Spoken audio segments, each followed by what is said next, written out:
Hey everybody, welcome to Church Online here at Crosspoint Church. We're so glad that you're spending part of your weekend watching church with us. One of the things we hope for here with Church Online is to not just have you watch a service with us, but that we could get to connect with you. So if you're watching for the very first time, we would love to get connected. And in fact, we'd love to send you a gift. So text the number below and we'd love to reach out to you and send you one of our very own Crosspoint shirts. Right now, we're in a series called Hope Dealer, where we get to study the names of God and what that means for us. And as we get to dive into each of these different names of God, and as we get to know God even deeper, our desire for you is that you would get to experience this hope that comes with knowing Jesus. And the great thing about this hope is that it's not just meant for you to hear it and receive it and keep it to yourself. This hope is all about impacting your life, so that you can then turn around and impact those around you. So I want to encourage you, share this message of hope today and watch what God will do through you.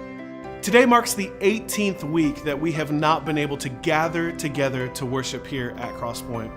And I, like many of you, have just been discouraged at the fact that we have been up and down with this whole COVID thing, and really there's no clear ending in sight. And just the other day I was thinking through this, and I was thinking through all the disappointment and the kind of the letdown of having to do online church yet again for a few more weeks, and I was kind of feeling sorry for myself.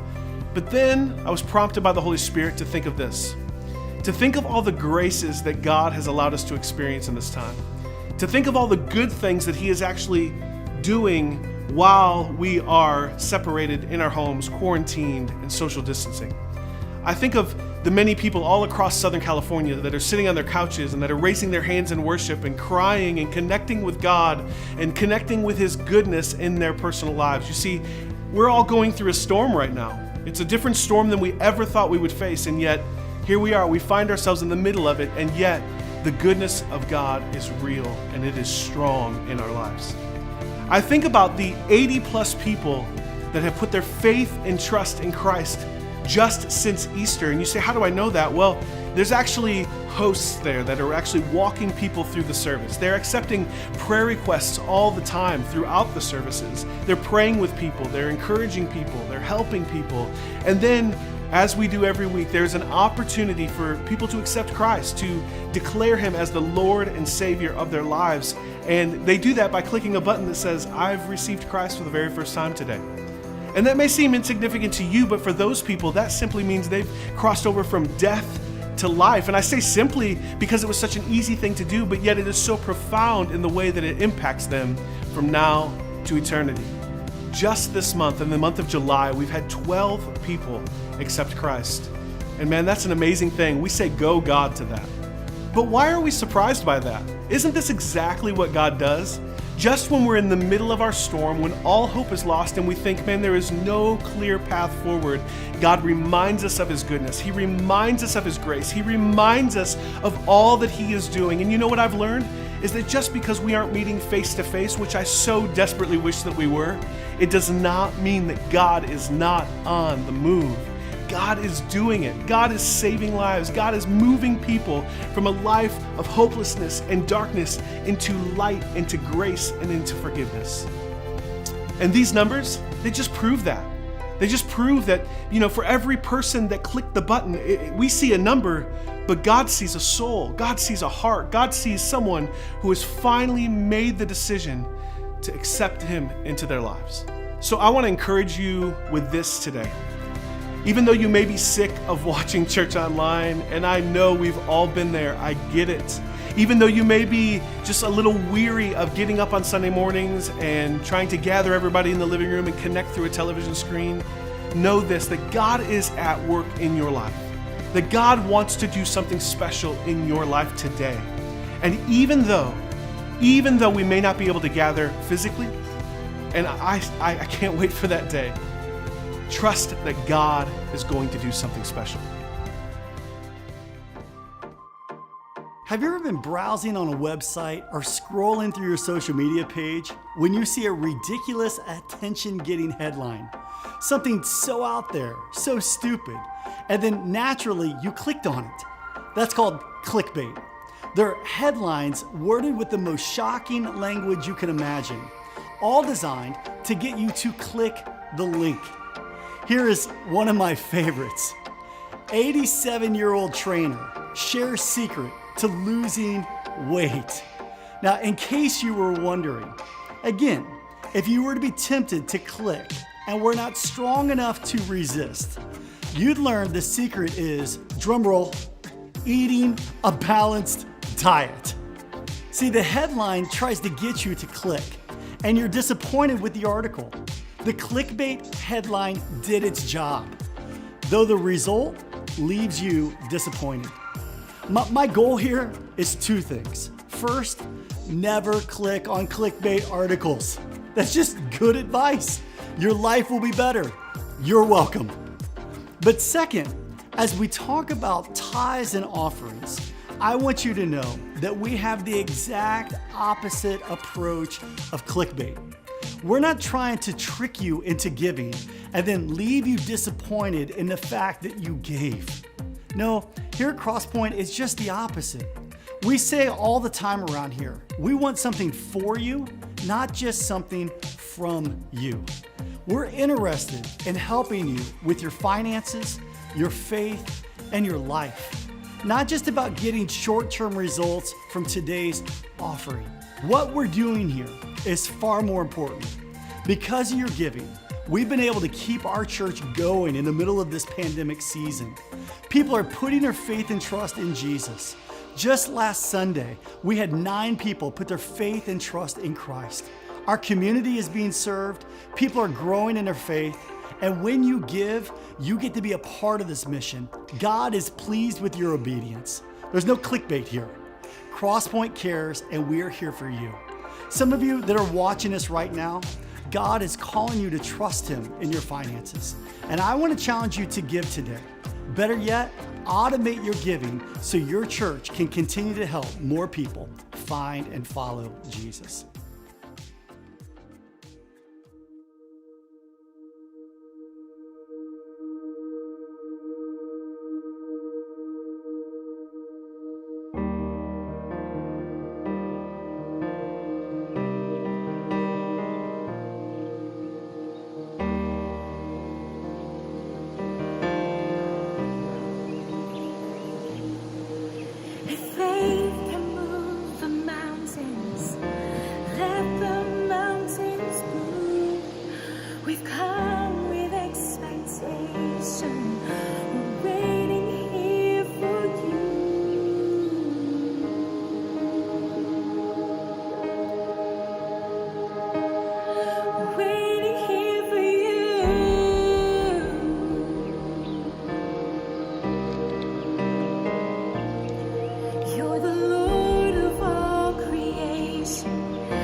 singing hallelujah.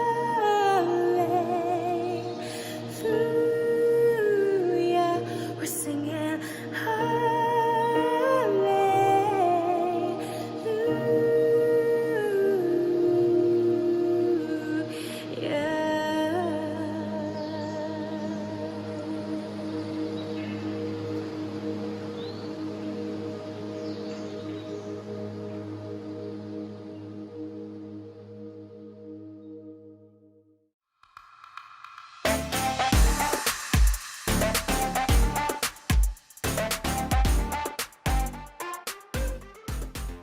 Hey, welcome to Church Online. We're so glad you're watching with us right now. Hey, we want you to engage with us. So if you listen to one of our worship songs or maybe one of the verses I read or something just resonates with you in your spirit, man, give us a like, give us a thumbs up, give us some hearts. But one of the most important things you can do right now is to share this. Man, let's be hope dealers and share hope with other people right now. Now, I have a question for you. Do you have a nickname? Do you have something that's your AKA, what someone else calls you? Listen, if you're watching this with someone else, just kind of share with them right now what your nickname is. You can even post your nickname below. I'm grateful for our online hosts that are interacting with us right now, or you can always watch this on demand as well back on our website. But I want to know your nickname. So what's your nickname? I have several nicknames.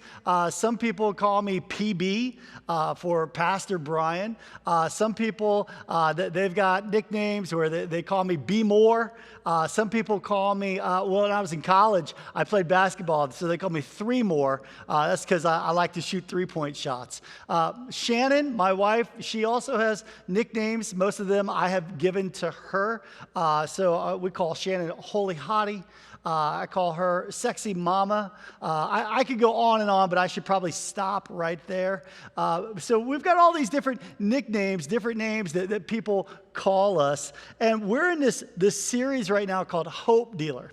And this is a series all about hope. And when we're talking about hope, we're talking about our hope being rooted in who God is, knowing his name. And God, he has more names than just God. He has all of these AKA, also known as names. And I believe that hope is more than just a feeling.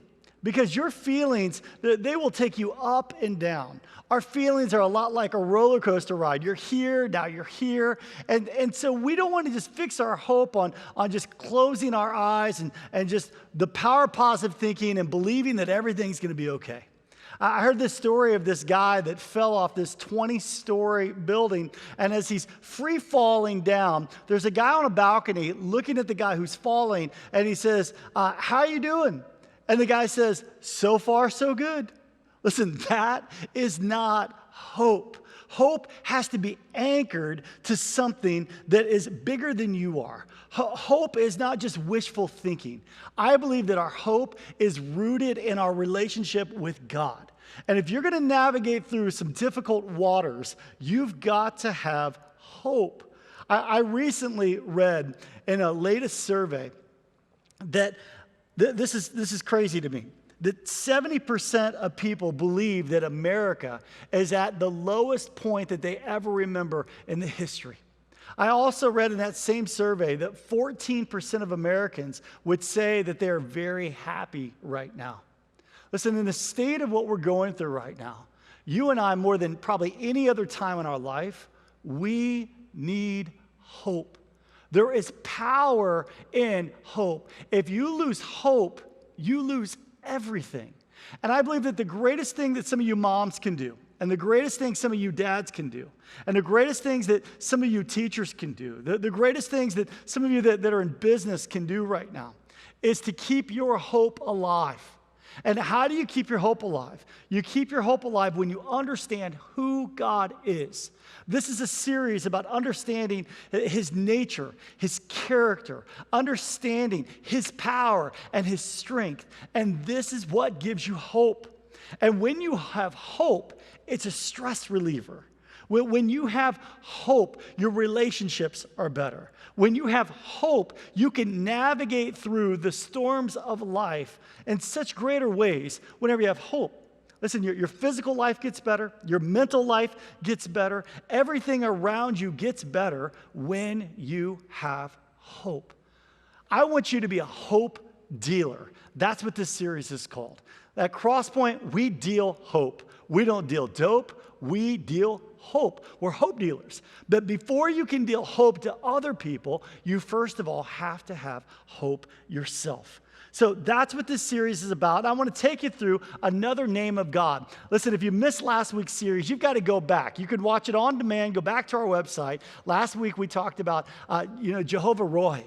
And that means that the Lord is my shepherd. David talked about this in Psalm 23. But today we're going to look at another name of God, and it's a rather unusual name. It's the name Jehovah Nissi. Jehovah Nissi. Now some of you might think, man, is that a Japanese car? For $39,000, you can have a brand new Jehovah Nissi. No, it's not a car. It is a name of God. And Moses specifically talked about this name in Exodus chapter 17 and verse 15. It says this. It says that Moses built an altar there, and he named it Yahweh or Jehovah Nissi, which means the Lord is my banner. Jehovah Nissi, the Lord is my banner. So today, if you feel like giving up, if you feel like throwing in the towel, if you feel like I don't know how much more I can take, I want you to know that God has a word for you right now. You are at the right place at the right time. Some of you need some hope when it comes to your marriage. And some of you may say, man, I don't even know if I can love him. I don't even like him. You may need some hope. Some of you as parents, as you're approaching a new school year, uncertain about what the future holds, some of you say, man, I need some hope right now.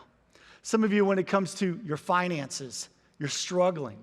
And what you need is you need some hope. I want to tell you today about Jehovah Nissi. The Lord is my banner. Listen, when life is hard, you need a banner to look to. And that banner is Jehovah Nissi. Now, when I think about a banner, I'm reminded of a few years ago, I went to vacation. We went on vacation, my family. We went to San Francisco. And I remember when we first pulled into San Francisco with our family, I was there, and all of a sudden, we went by Oracle Stadium. And that's the stadium of the Major League Baseball team, the San Francisco Giants. And my son is a huge baseball fan. Braden, he loves baseball. And I just thought in my mind, let's go to a baseball game. Now, our family, we go to a few baseball games each year. And we love going to some games. We always watch the World Series. I wouldn't call us like diehard, but we like a good baseball game, especially if we can attend the game. I don't find myself watching them too much at home on TV, but I can get excited about going to a game. So we pull up, and there was this long line outside, and there was no place to park. So I just told Shanna, I said, hey, if you'll go out and get some tickets, I'll just drive around the block a few times. So sure enough, I'm driving around. She gets in the car. She says, hey, they're a little more expensive than I thought they were going to be, but we're like, hey, it's vacation. And so a few hours later, we show up there to this beautiful stadium. And right whenever we walk in, they give us this little flag.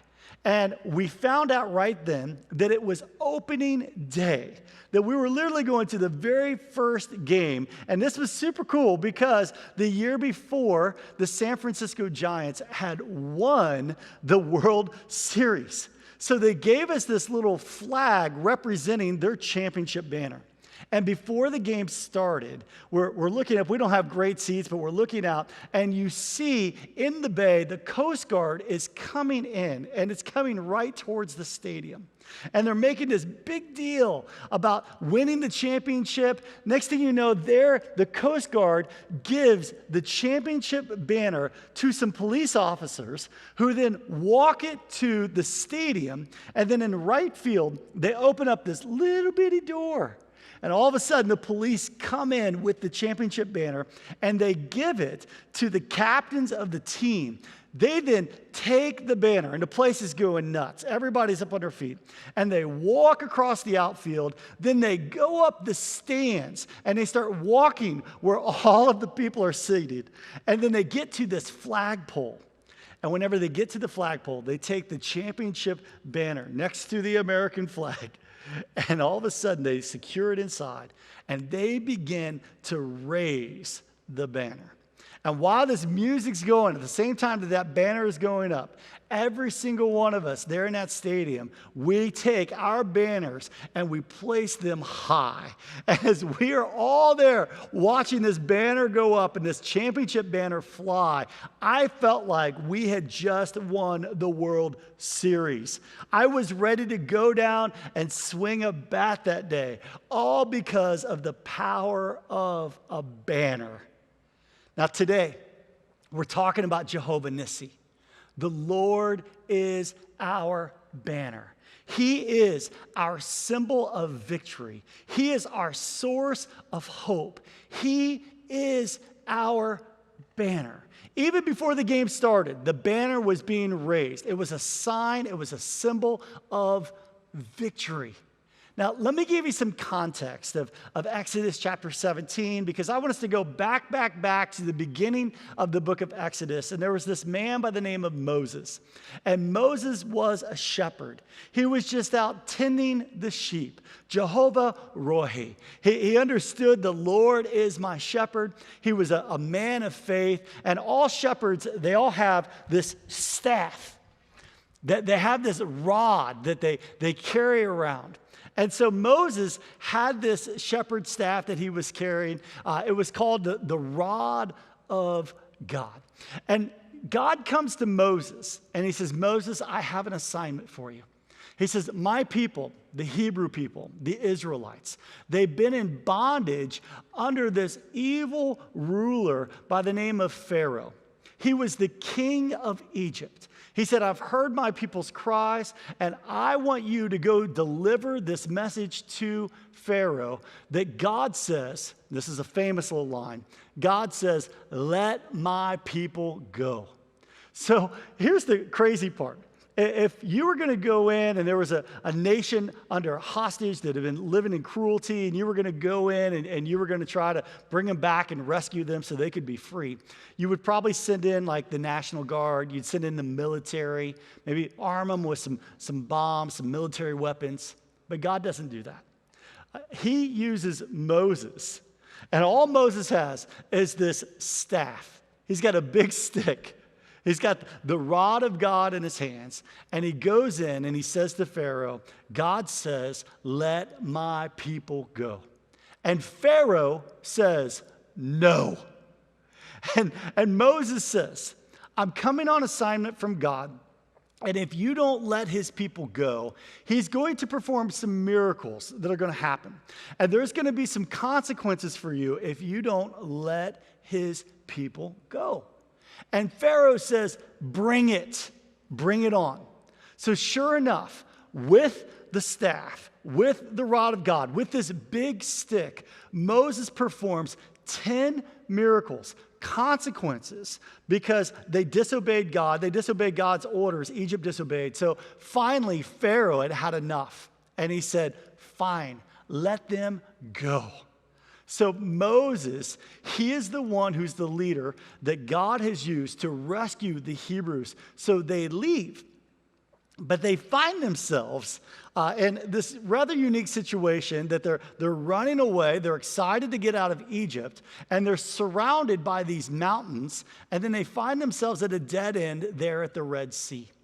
And while they're at the Red Sea, all of a sudden, Pharaoh and all of these Egyptians that had been holding the Israelites as slaves, they say, we don't know how to cook. We don't know how to build anything. We've got to go back and we've got to make sure we get our slaves back.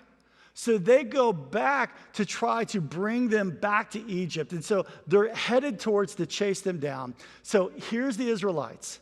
They're now at the Red Sea, mountains on both sides. There's the Red Sea in front of them, and behind them are the Egyptians. and they start to freak out. And God tells Moses, Moses, relax. You've watched me do signs before. You've watched me do wonders before.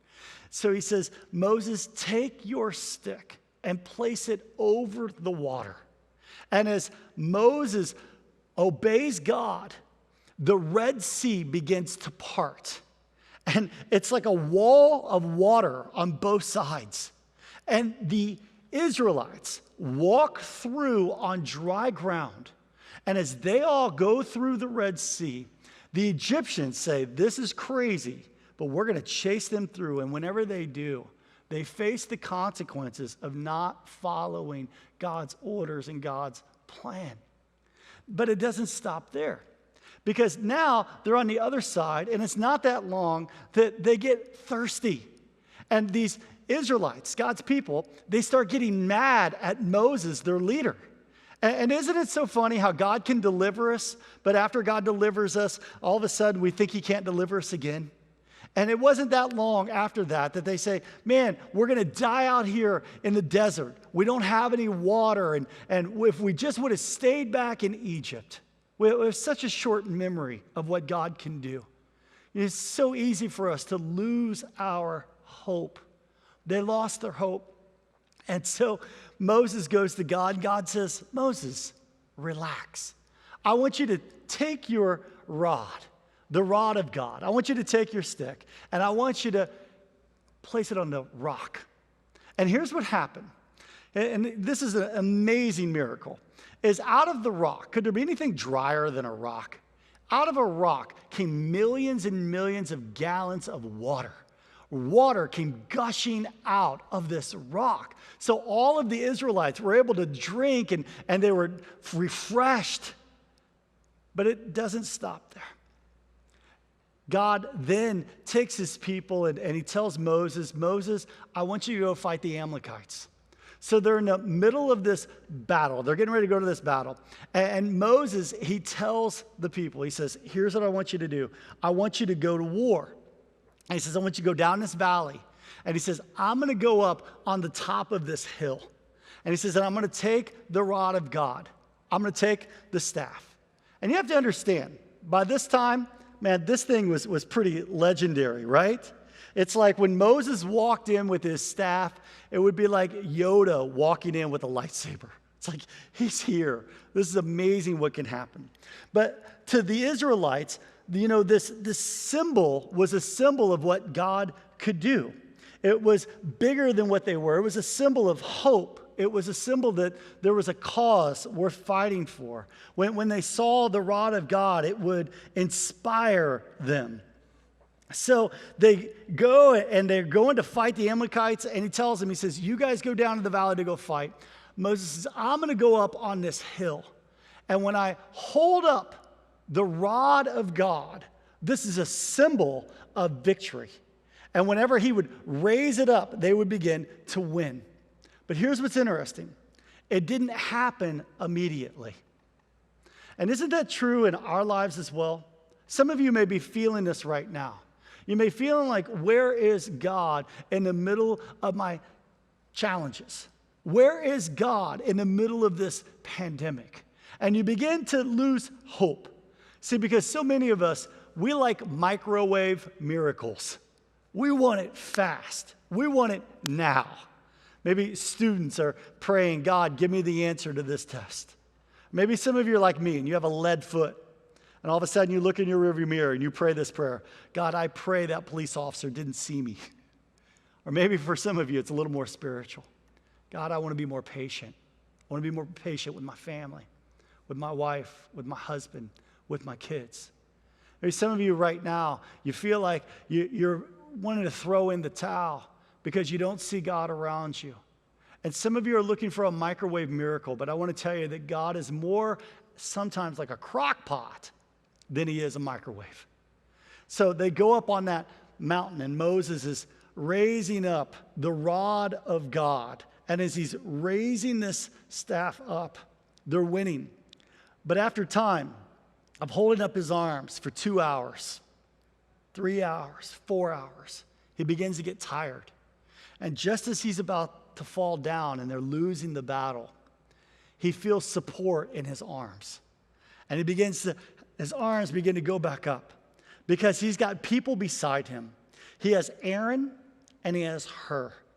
What a name, H-U-R, Hur. Both of them are there to support him at his time of need. He has two hope dealers. When he's losing hope, other people are giving him hope because they recognize that their hope is found in Jesus Christ. That we're going to take God at his word, even whenever we don't see him working. I love this song that says, even whenever I don't see it, I know God is working. Even when I don't feel it, he's our way maker. He's our promise keeper. Man, he is the light in the darkness. God is working. And after they raise up the rod of God, the staff, they win the battle against the Amalekites. And this is what's super cool, is after they win this battle, Exodus chapter 17 and verse 15, Moses then goes up and he builds an altar there. And he named it Jehovah Nissi. The Lord is my banner. He says, may we never forget when we're in the middle of a battle that God is our source of hope, to raise the banner high. You know, I believe that some of you right now are in a battle.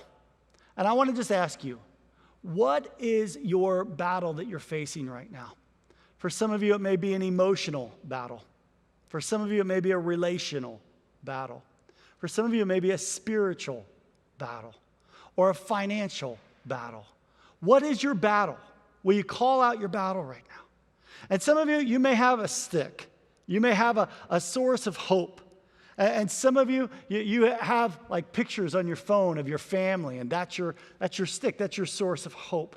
Some of you, you may have spiritual sources of hope. Maybe you have a cross that you wear, or maybe you have a tattoo that is a symbol of hope. But I want to let you know that it's just a stick if it's not Jehovah Nissi. The Lord is my banner. Psalm chapter 60 and verse 4, it says this. It says, but you have raised a banner for those who fear you, a rallying point in the face of attack. Listen, I believe today that if you're facing an attack, what you need to do is you need to raise a banner. God says this will be a rallying point when you understand that I am Jehovah Nissi. And I've got one final point today. And the final point is this. God is my banner. Would you just say that right now? God is my banner. God is my Jehovah Nissi. Listen, if you're out there, just put your name in there. Say, Alan, God is your banner. Mary, God is your banner. Fred, God is your banner. Ken, God is your banner. Teresa, God is your banner. Listen, when you're facing a battle, just say, God is my banner. When you feel beat down, recognize that God is our source of hope. Listen, if you've never put your faith and trust in Jesus Christ, I want to invite you to do that right now. I want to invite you to make him your source of hope. You can't do it in your own strength and your own power. If you could, you would. You can't, so you won't. What you need is you need a power that is greater than you, and that power is Jehovah Nissi. I want to ask you right now just to pray this prayer. Just say, God, I need your strength and I need your power. God, today I'm claiming you as my Jehovah Nissi. You are my banner. God, I give you my heart, my soul, my mind, my strength. God, I'm asking you to forgive me of my sin and take full control of my life today. Listen, if you did that today, I want to say amen with you. If you prayed that prayer, you are part of the family of God. And we want to help you on your journey. We're on a mission here at Crosspoint to help you find and follow Jesus. This is the starting point of your walk with God. So we have a free gift we'd love to give you. We'll mail it out to your house right now. We'll get it out to you this week. If you would, just text the number below and we'll get that gift to you. I want you to know that Crosspoint is here for you. If you need prayer, if you need support, listen, if you need financial help, if you need food, whatever it is, your church is here for you. Feel free to reach out to us. I want you to know that I love you. I miss you. I can't wait to see you soon. And I hope you'll be with us again next week as we talk about another name of God. So this week, let's go out and let's be hope dealers.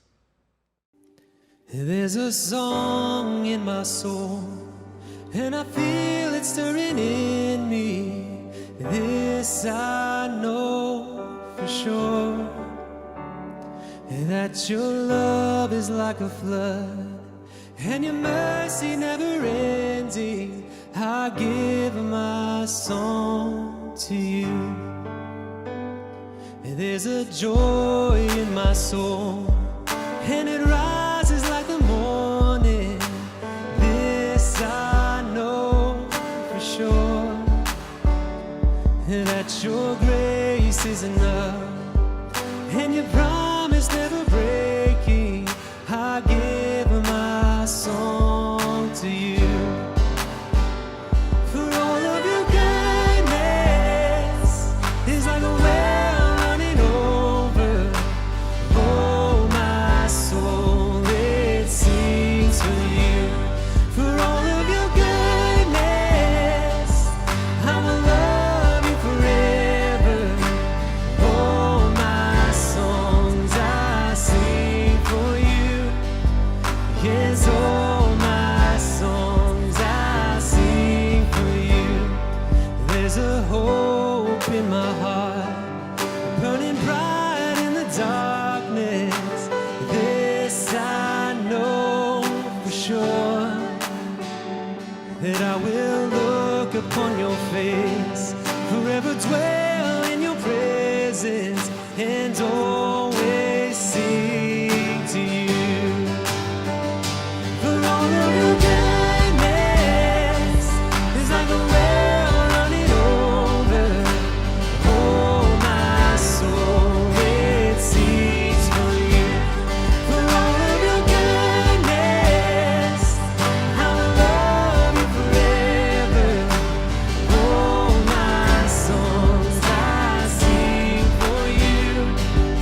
Yes, all my songs I sing for you. Let my life be to you a symphony, singing out holy, holy. All my days, every single breath I breathe, singing out holy, holy, yeah, yeah. Let my life be to you a symphony, singing out holy, holy, yeah, yeah. And all my days, every single breath I breathe, singing out holy. You are holy. For all of your goodness is like a well running over. Oh, my soul, it sings for you. For all of your goodness, I will love you forever. Oh, my songs I sing for you. Yes, oh, my song I sing for you. Yes, oh, my songs I sing for you.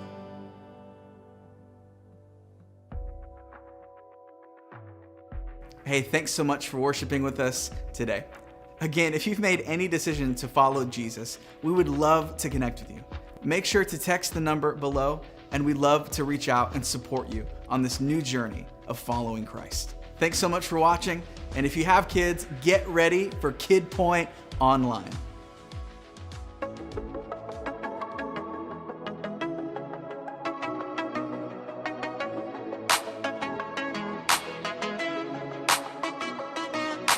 Sometimes the road ahead can be so rough. You are the reason why I don't give up. 'Cause even when it's hard to see, I still believe. So I'm gonna trust your love no matter what. Gonna live my life for you, live my life for you. Whenever I'm walking, talking, and everything I say and do. Gonna live my life for you, live my life for you. Wherever I'm going, you are going with me too. Gonna live my life for you. Gonna live my life for you. Sometimes the road ahead can be so rough. You are the reason why I don't give up. 'Cause even when it's hard to see, I still believe. So I'm gonna trust your love no matter what. Gonna live my life for you, live my life for you. Whenever I'm walking, talking, and everything I say and do. Gonna live my life for you, live my life for you. Wherever I'm going, you are going with me too. Gonna live my life for you. Gonna live my life for you.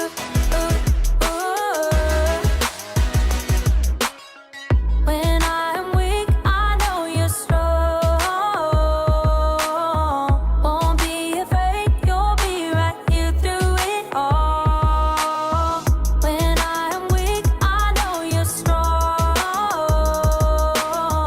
Won't be afraid, you'll be right here through it all. Gonna live my life for you, live my life for you. Whenever I'm walking, talking, and everything I say and do. Gonna live my life for you, live my life for you. Whenever I'm walking, talking, and everything I say and do. Gonna live my life for you, live my life for you. Wherever I'm going, you are going with me too. Gonna live my life for you. Gonna live my life for you. Gonna live my life for you.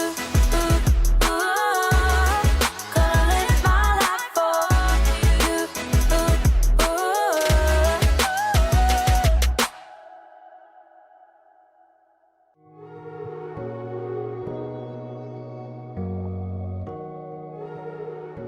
You got this! You got this! You got this!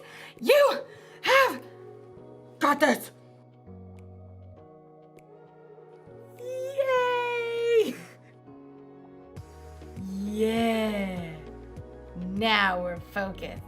Hey everyone, it's Erica. You might be wondering what I'm doing talking to myself in the mirror.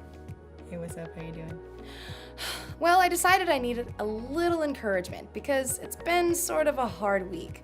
You see, a few days ago, my aunt was stuck at home with a broken leg. So I took some soup to her house, but then her dog peed on my shoe. And then I slipped and spilled the soup all over the place. And then the next day, I was walking home from the library and a car drove through a puddle next to me and splashed water all over me and all over my library book. Are you kidding me? Then, yesterday, I tripped over a sleeping cat and I fell into a prickly rose bush. Ow, ow. So, you know, it's been one of those weeks. And I'm trying to encourage myself to have a better day. But it's going to take faith. Faith is trusting and what you can't see because of what you can see. So even though I still have a few scratches from yesterday's catastrophe, I have faith that today will be better. See? It's better already! Today's story is all about some people who are having a bad week. Actually, several weeks. And okay, maybe they had bigger problems than spilled soup, a wet library book, and a thorny rose bush. But my week was still pretty bad. I'll see you when the storm passes. That'll make sense after the story.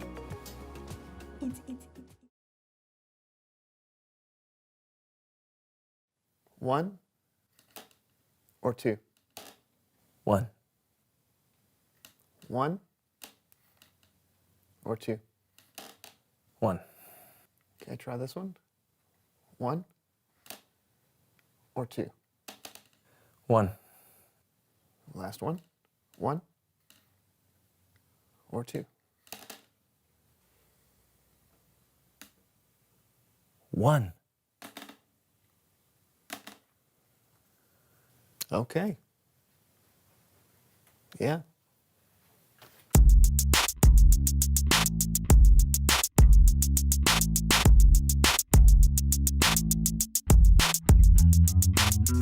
Oh, hello everyone, I'm Brandon. Oh yeah, I'm John. And welcome to The So-and-So Show. We have an incredible show for you today, I think. I think it might be one of the best shows ever. It's the best show. Epic, yeah, an epic Bible story, lots of fun and hilarious antics.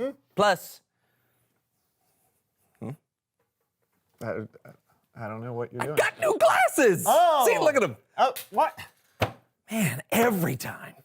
Why did you... Show's going well so far. No, this is not a problem. Let me just, I'm just gonna, All right. just gonna get those, all right? Okay, well, they're not over there. Where do they go? You threw them in front of you. Oh, sorry. Okay, well, I'm coming back over here. My old prescription, it gets old. That's why they call it an old prescription, right? Yeah. And every now and then you got to get a new one so that you can focus a wee bit more. Right there. Where? Look where I'm pointing. I can't.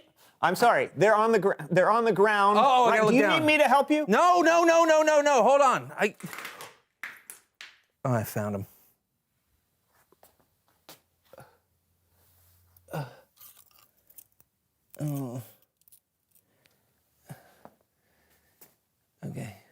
Okay. Let's work. Is it okay? Oh. What? No, they look good. This isn't gonna work. Oh no. Okay, you know what? No problem. I don't want to ruin the best show ever, so I'm just gonna go upstairs and get my old glasses. Do you want me to get them for you? No. You stay here and make the show happen. Okay. That's not the door. Okay. It's.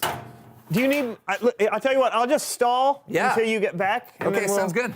Have the best show ever. All right. All right. Do you need me to help you with that? Yeah. There's a hole right here. Yeah. Well, there's a handle below that. Okay. Oh, there's.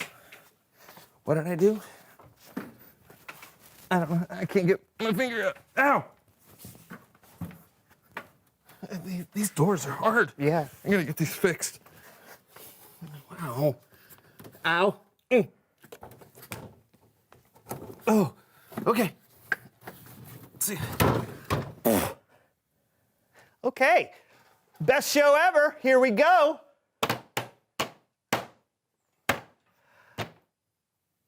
I know. Everyone likes poetry, right? Here's a new segment I call Haikus with Brandon.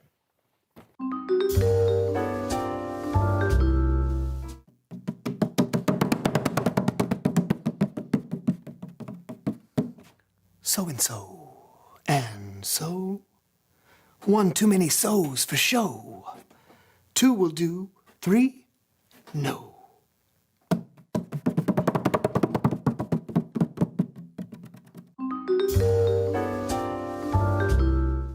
Man, haikus are short.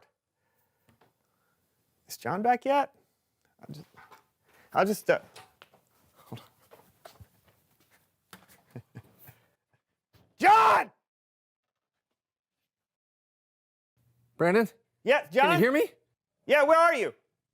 I'm not sure. Oh, wait. Brandon? John, how are you? I don't know. I can't see anything. Everything is so orange. Well, I mean, can you go back the way you came? Like, retrace your steps. Okay, I'll try.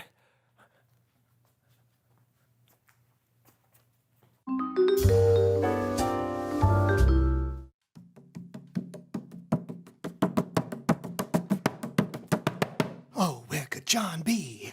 Lost in a world of orange or a world of orange?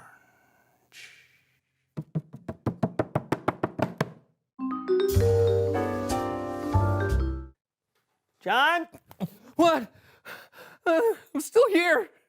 Brandon, you gotta help me. Anyone? Help! Wait, no, John, don't leave me here. Not again, not again. No, no, no, no, no. I got nothing. Nada. Zilch. This isn't working.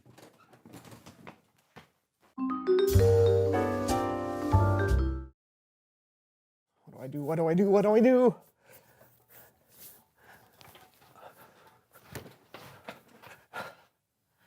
I'd say this qualifies as a co-host emergency. Here goes.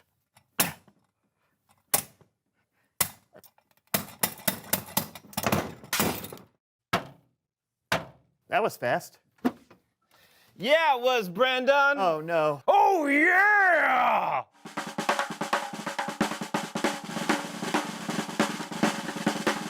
Well, howdy doody, everyone. I'm Fred, and welcome to the So and Fred Show.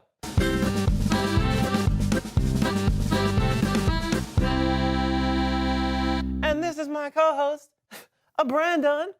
Brandon, right. Hi. Brandon, exactly. I can't believe you're my emergency co-host.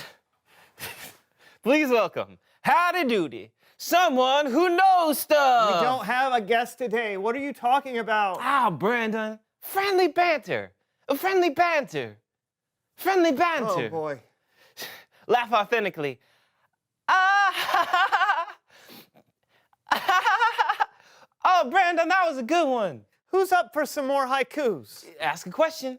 Make direct eye contact, making your co-host believe that you are actively listening. Fred? Mm-hmm, yes, howdy doody.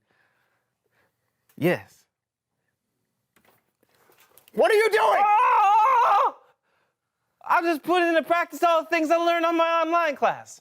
Hosting for the internet. John! Huh? Whoa! Howdy doody. Please welcome someone who knows stuff. What is happening? Who are you? And tell us what you know, John. Is that Fred? Yes, me, Fred. I'm here with Brandon. How'd you get up there? Hey, John, I really could use you back here right now. You broke the glass, didn't you?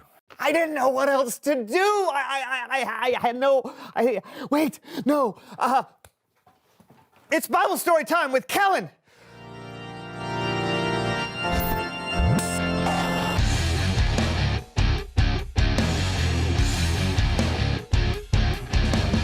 What's up, fellas?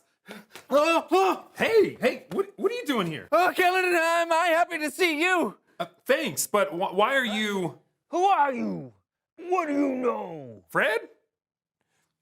You broke the glass, didn't you? It was an emergency. That's a good one, Kelster. Kellen. Fred. And this is Brandon. He's my Brandon. best friend. Thank you, Brandon. Help us, Kellen. This is a disaster. Actually, this works out great. Huh? Yeah, one of the So-and-So show players called in sick, and it's a pretty epic sea voyage story, so we're gonna need all hands on deck, so to speak. The so-and-so show players? Yeah, do you think you can fill in for us? Can I? Yeah.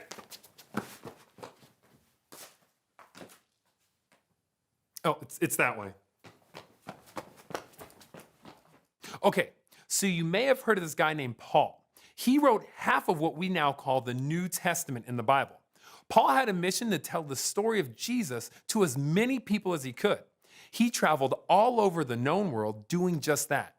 God even promised Paul that he would take Jesus' story all the way to the city of Rome. But God didn't promise it would all be smooth sailing. Whoa! Whoa! Whoa! Make the ship lighter! Throw things overboard! Hurry! Back then, talking about Jesus was against the law in some places. So Paul was actually in prison when it was decided his case would be tried in Rome. The plan was to travel safely to Rome by ship, but a horrible storm changed that plan. Don't worry, Captain. An angel told me last night that not one person will die on this ship. Yay! Only the ship will be lost. Not my mannequin! We must run the ship onto a beach somewhere. Welcome to Malta. Not yet. What? He said beach? Later. Oh.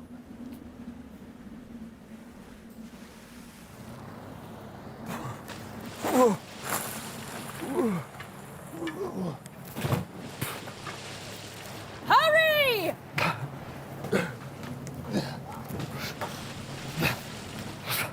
The storm lasted for weeks. The crew was frightened and hungry. They had wondered if Paul had been right about everyone being safe. But then, just when they were about to lose hope, Land ho, Captain! Where? There! We've run aground on a beach! Welcome to Malta. No! The ship's breaking apart! Swim for it!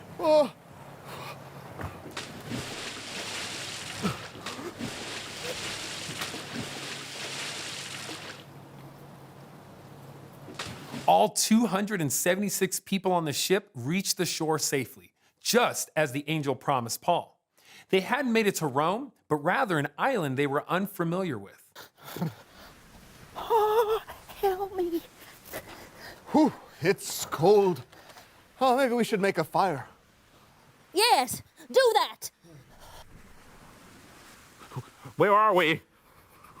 It looks like any other beach. I said, it looks like any other beach. Welcome to Malta.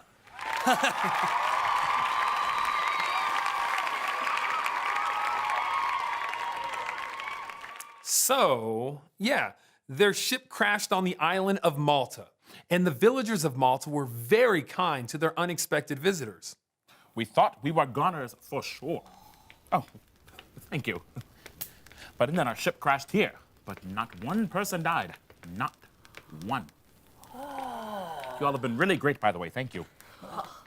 Okay. Here we go. Yeah. Ooh, snake.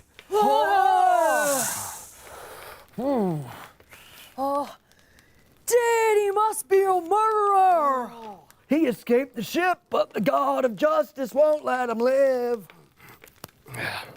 Ouchie. He will surely swallow up. He will surely fall dead. Ooh, look, marshmallows. Can I? Thank you. Wow. Paul and his shipmates stayed on Malta for 3 months. While they were there, Paul prayed for the villagers, and those who were sick were healed. And when their ship was repaired, they completed their voyage to Rome, where Paul told people the good news of Jesus. The end.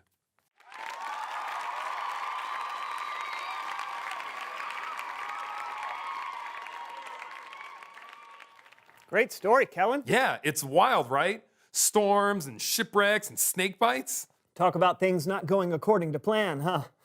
Maybe not Paul's plan, sure, but it looks like God was in control the whole time. Oh, yeah. If it weren't for the bad things that happened, everyone may have missed out on the good things that happened on Malta. Plus, it wouldn't have been as good of a story. Hey, you're back. Yeah, the so-and-so show players showed me a shortcut. Turns out they're not so bad. Oh, yeah, they're amazing. Yeah, let's not overdo it. Thanks for letting me visit, Kellen. Listen, I know the show didn't go the way you expected, but I think it turned out great. God has a way sometimes of making something good come out of something that seems bad. You just need to remember to focus on Him instead of whatever's happening. Yeah, wow, that's great. Thanks, Kellen. No doubt. I'll see you next time. Later. See you, Kellen. You know, he's right. Something good can totally come out of something bad. Like today, I got trapped in Kellen's bubble, which seems bad. Yeah, but then Kellen needed you to help tell the Bible story, which was good. Although we did have to change the show at the last second, which seemed bad. But then you got to finally share your poetry with the world, which was good. True, true. That's what I do. Did. And then Fred came on as your co-host, which seems bad. Then I'm still thinking about what the good is. Where is Fred anyway? I don't know. Reveal the question.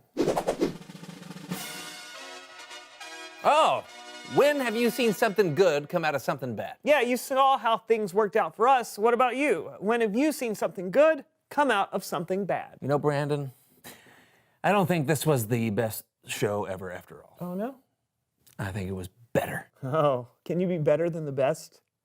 Yes. Okie doke. That was the So-and-So Show, folks.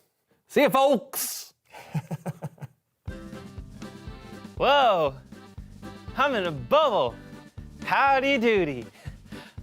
I'm in a bubble. How'd I get here? Howdy doody. In a bubble.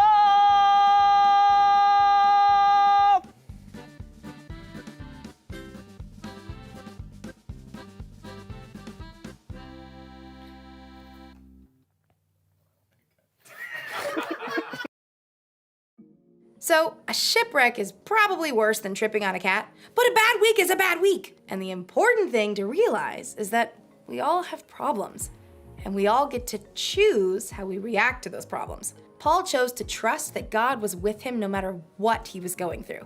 You see, Paul understood that God had a bigger plan. Ever since Paul came to know Jesus as God's son, he had devoted his life to telling others about Jesus. And Paul knew that no matter what problems he faced, they were worth it if it helped him spread the good news of Jesus to the world.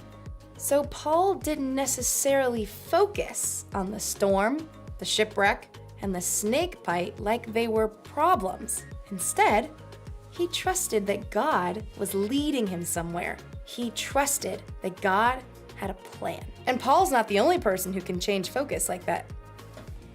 We can too! When we hope and trust in Jesus, it can change how we look at our problems. That's the one thing to remember today. Knowing Jesus changes the way you see your problems. When you're having one of those weeks, or months, or years, or whenever we have a problem, sometimes the bad stuff is all we can focus on. But when you know that God has a plan and that Jesus is always with you, it can help take the focus off yourself and put your focus on Him. Whenever you're facing tough situations, remembering that God is with you can make it less hard or scary. So don't forget, God has got this. See you next time. Bye.